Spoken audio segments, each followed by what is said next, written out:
देश के सामने, देश के नौजवानों के सामने नशा एक बहुत बड़ा संकट बनता जा रहा है। नशा मुक्त भारत ये हम सबका सामूहिक दायित्व होना चाहिए। हमारे उज्जवल भविष्य के लिए हमारी युवा पीढ़ी मजबूत हो, हमारा युवा सामर्थ्य हमारे देश के लिए काम आए, इसलिए नशा मुक्त भारत। पिछले दिनों माय भारत के वॉलंटियर्स ने, देश के एनजीओ ने, देश के सामाजिक सांस्कृतिक संगठनों ने, देश के आध्यात्मिक पुरुषों ने मिलकर के नशा मुक्त भारत का 100 सप्ताह का एक कार्यक्रम तय किया है।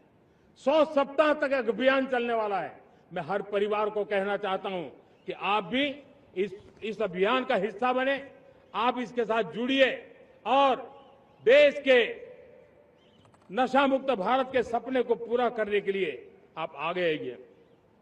मेरे प्यारे देशवासियों, 21वीं सदी में दशकों पुरानी जो चुनौतियां हैं, उन चुनौतियों को खत्म करना बहुत अनिवार्य है। नक्सलवाद, माओवाद लाखों युवाओं के भविष्य को तबाह कर दिया, अनेक माताओं के दूधमल नौजवानों को छीन लिया, बर्बाद कर दिया, हर मां बाप के सपनों को चूर चूर कर दिया। इस नक्सलवाद ने 4 दशक तक हिंदुस्तान के बहुत बड़े हिस्से को, बहुत बड़ी आबादी को दबोच करके रखा था, बंदूक के नोक पर दबोच करके रखा था, संविधान की धज्जियां उड़ा दी थी और देश के सामान्य नागरिकों की रक्षा में 3,500 से ज्यादा हमारी पुलिस के, सुरक्षा बल के जवान शहीद हो गए।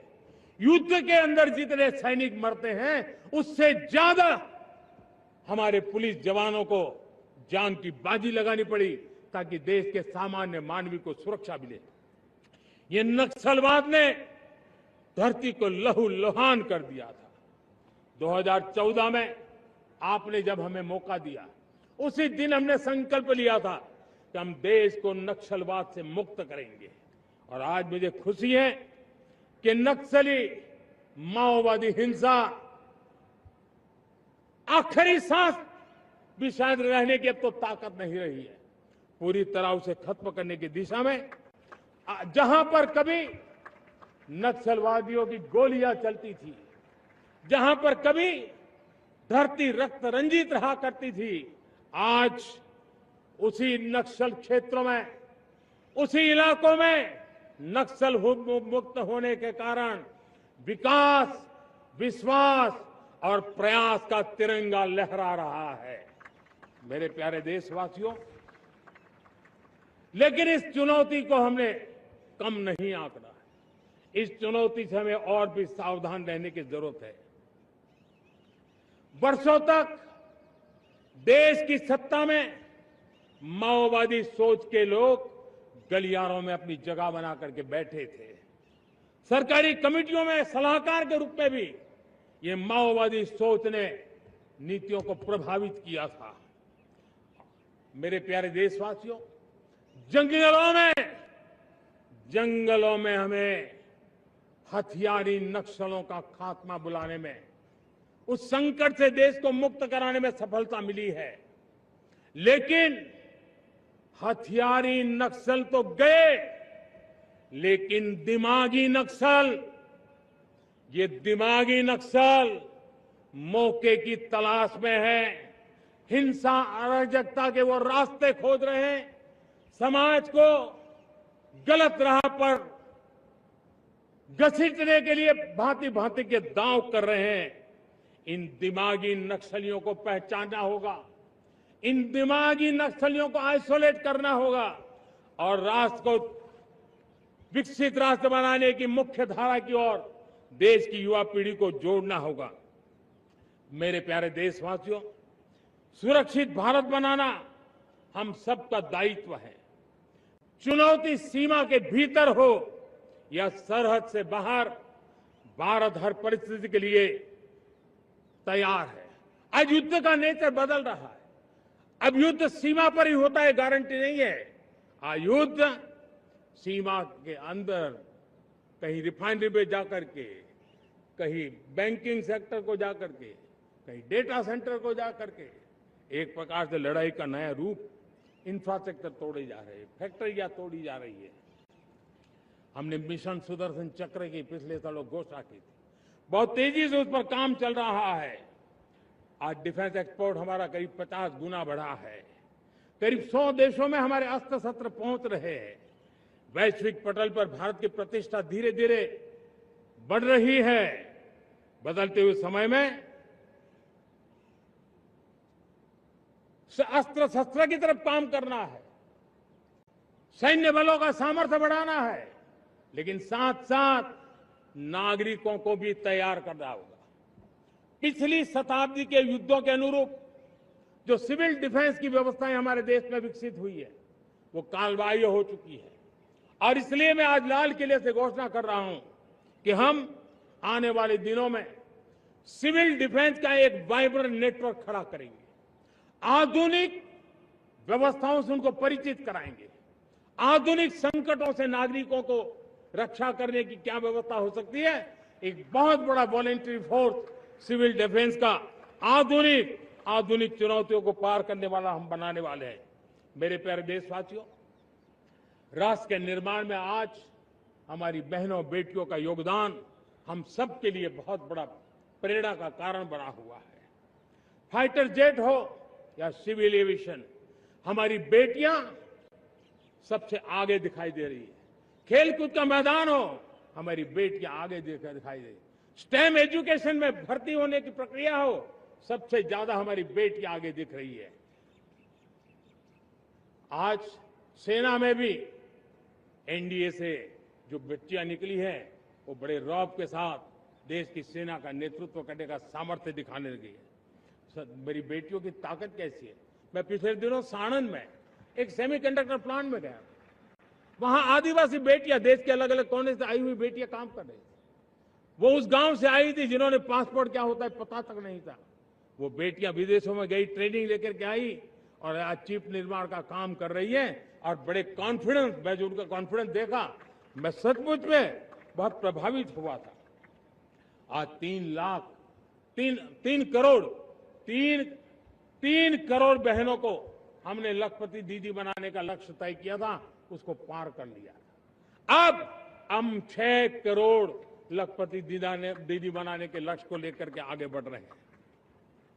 3 करोड़ नई लखपति दीदी बनना मतलब ग्रामीण अर्थव्यवस्था में बहुत बड़ा बदलाव मातृशक्ति के द्वारा आने वाला है। मेरे प्यारे देशवासियों, आज पंचायतों में, नगर पालिका में, महानगर पालिका में बहुत बड़ी मात्रा में हमारी महिलाएं जनप्रतिनिधि बनकर के देश का मार्गदर्शन कर रही है, समस्याओं का समाधान कर रही है, बहुत ही सक्षम नेतृत्व दे रही है। और इसी को ध्यान में रखते हुए हमने पार्लियामेंट में नारी शक्ति वंदन अधिनियम पारित किया था, लेकिन किसी न किसी कारण से राजनीति के अखाड़े में पिछले 40 साल से ये सपना हमेशा राजनीतिक अखाड़े का शिकार हो गया है। मैं देश के सभी राजनीतिक दलों से आज लाल किले की प्राचीर से तिरंगे झंडे की छाया में खड़े होकर के प्रार्थना करता, आग्रह करता, आइए उन महिलाओं के सामर्थ्य के पुजारी बनिए, उन महिलाओं के सम्मान में आगे आइए और जल्द से जल्द हमारी माताओं बहनों को 33% विधानसभा और लोकसभा में उनको प्रतिनिधित्व मिले। ये भारत की नीति घड़तर के अंदर अपना योगदान दे, समय की मांग है। और मैं सभी राजनीतिक दलों से फिर से आग्रह करता हूं, आइए महिला आरक्षण लागू करके महिला सम्मान में आप भी जुड़िए, आप भी यश लीजिए, आप भी क्रेडिट लीजिए, लेकिन मेरी माताओं बहनों को हक दीजिए।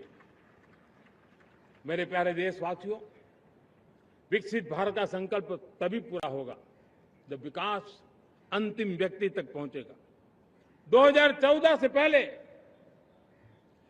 सिर्फ 25 करोड़ लोगों के पास सोशल सिक्योरिटी का कवर था, सिर्फ 25 करोड़ के पास। साथियों, पिछले 5-7 दशक में सिर्फ 25 करोड़, हमने एक दशक के भीतर भीतर 100 करोड़ देशवासियों को सोशल सिक्योरिटी का कवच दिया है। आयुष्मान भारत योजना से 70 साल की उम्र के बुजुर्गों से भी आज 5 लाख रुपए तक मुफ्त दवाई की व्यवस्था हो रही है। करोड़ों करोड़ों परिवारों को इसके कारण बहुत बड़ी सुविधा मिली है। और इस आयुष्मान कार्ड के कारण 2 लाख करोड़ रुपया जो दवाई और ऑपरेशन के पीछे खर्च होना था, वो मेरे परिवारों के बच्चे हैं। वो गरीब परिवार है, वो मध्यम वर्ग के परिवार है, उनको इतनी बड़ी। मेरे प्यारे देशवासियों, आज मुझे एक काम के लिए आपकी मदद चाहिए। मैं आप सबसे एक मदद मांग रहा हूं। सभी नौजवानों से मैं चाहता हूं कि आप इसका नेतृत्व करिए। आपका 1 या 2 घंटे देश को बहुत बड़ी शक्ति देने वाले हैं। आपको लगेगा 1-2 घंटे में मैं देश की क्या शक्ति, मैं बताता हूं। आप बहुत बड़ी शक्ति बनने वाले हैं और इसलिए हर घर में वातावरण बने। इन दिनों देश में जनगणना का काम हो रहा है, सेंसस का काम हो रहा है, गिनती चल रही है। और गिनती सिर्फ आंकड़ों से बात बनती नहीं है, उसकी बारीकियों से नीतियां बनती हैं, योजनाएं बनती हैं। देश आगे बढ़ने की अपनी रूपरेखा तैयार करता है और इसलिए सटीक जानकारियां होना बहुत जरूरी है। कभी कभी जो सरकार की तरफ से प्रतिनिधि आते हैं वो इतनी जल्दी में होते हैं, कभी स्पेलिंग एक लिख देते हैं, कभी अलग लिख देते हैं और इसके कारण अल्टीमेट परिणाम हमें सही मिलने में दिक्कतें आती हैं। अब जब टेक्नोलॉजी अवेलेबल है और इस बार निर्णय किया है, आप स्वयं भी जनगणना में अपनी जानकारियां अपने मोबाइल फोन से भर करके दे सकते हैं। बाद में कोई बाबू आएंगे, कोई प्रतिनिधि आएंगे, आपसे चर्चा करेंगे, लेकिन आप परिवार के सब बैठ करके अगर डिजिटली अपना रजिस्ट्री करवा दे, सारी बारीकियां, स्पेलिंग में भी गलती ना हो, कोई भी जानकारियों में गलती ना हो, आप जितनी परफेक्ट जानकारी देंगे देश को आगे बढ़ने में बहुत बड़ी मदद मिलेगी। और इसलिए मैं देश के नौजवानों को कहता हूं कि आप अपने परिवार के लोगों को बिठा करके पूरे फॉर्म को समझिए। पहले कागज पे फॉर्म को भर दीजिए, कोई गलती है तो करेक्ट कर लीजिए और फिर टेक्नोलॉजिकली उसको डिजिटली इसको अपलोड कर दीजिए। आप देखिए इतना बड़ा काम देश कर लेगा और देश का समय और शक्ति सही काम के लिए उपयोग आएगा। और इसलिए मेरे देश के नौजवानों को जनगणना के इस काम में सक्रियता से जुड़ने के लिए मैं आग्रह करता हूं। मेरे प्यारे देशवासियों, मैंने लाल किले से पंच प्राण की बात कही थी। इस पंच प्राण ने देश को अपने आत्मगौरव की ओर लेकर के आगे बढ़ने का, लक्ष्यों को पार करने के सामर्थ्य के साथ आगे बढ़ने का एक बहुत बड़ा संबल दिया है। हमें गुलामी की मानसिकता हर पल मिटाते ही रहना है। जिस भारत का सपना नेताजी सुभाष चंद्र बोस ने देखा था, बाबा साहब आंबेडकर ने देखा था, पंडित नेहरू ने देखा था, सरदार पटेल, भगत सिंह, सुखदेव राजगुरु ने देखा था, डॉक्टर श्यामा प्रसाद मुखर्जी ने देखा था, भगवान बिरसा मुंडा ने देखा था, ज्योतिबा फुले ने देखा था, उन सब से प्रेरणा लेकर के हम आगे बढ़े। आइए इस संकल्प को हम दोहराए, स्वयं से ऊपर राष्ट्र का हित हो, स्वयं से ऊपर राष्ट्र का हित हो और कर्तव्य ही हमारी पहचान हो। मैं सभी देशवासियों से कहूंगा, समय हमारा है। मैं सभी देशवासियों से कहूंगा, समय हमारा है, अवसर हमारा है, संकल्प हमारा है। आइए सपनों को संकल्प बनाए, संकल्प को सामर्थ्य बनाए और सामर्थ्य को सफलता में बदल के रहे। आइए हर कदम को विकास का कदम बनाए, कदम से कदम मिलाए, मन से मन मिलाए, लक्ष्य से जुड़े रहे। एक दीप से जले दीप हजारों, आओ मिलकर विकसित भारत बनाए। इसी एक भावना के साथ इस मंगल पर्व पर आप सबको अनेक अनेक शुभकामनाएं। साथ बोलिए भारत माता की, भारत माता की, भारत माता की। वंदे वंदे वंदे। बहुत बहुत धन्यवाद।